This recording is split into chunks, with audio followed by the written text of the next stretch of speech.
Time now to take a look at what's coming up on this week's edition of Face the Nation. Oliver is on standby. Oliver, what's happening? Well, just moments ago, the B20 working stream of the G20 handed over 30 recommendations to the president, which will represent it to the heads of state gathering that will take place in November this year when the G20 summit ultimately takes place. Some of it pertains to financing of infrastructure development programs in developing nations such as South Africa.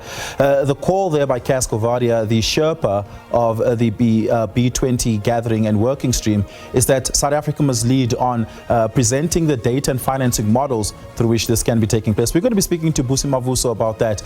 She's the CEO of business of one of the business formations in the country that gathers CEOs of the leading organizations of our economy. We're going to be speaking to her, and then we're going to be speaking to the chairperson of the Tourism Portfolio Committee in Parliament this week.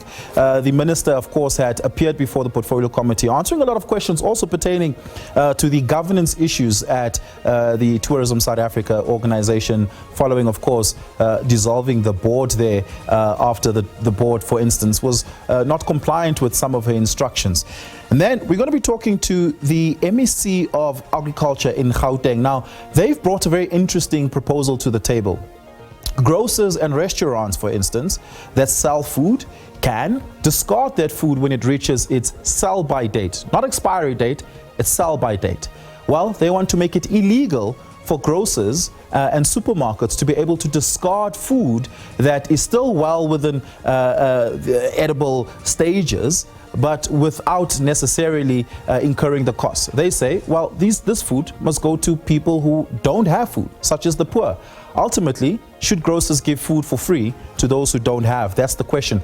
And then President Ramaphosa had put together an anti-corruption advisory panel in 2022. Their term came to an end, and the president had released a statement on the completion report presented by this panel. Have they improved corruption perceptions in South Africa during their 4 years at the helm? We're going to be talking to them about that on the show tonight. All of that and more coming up on Face the Nation.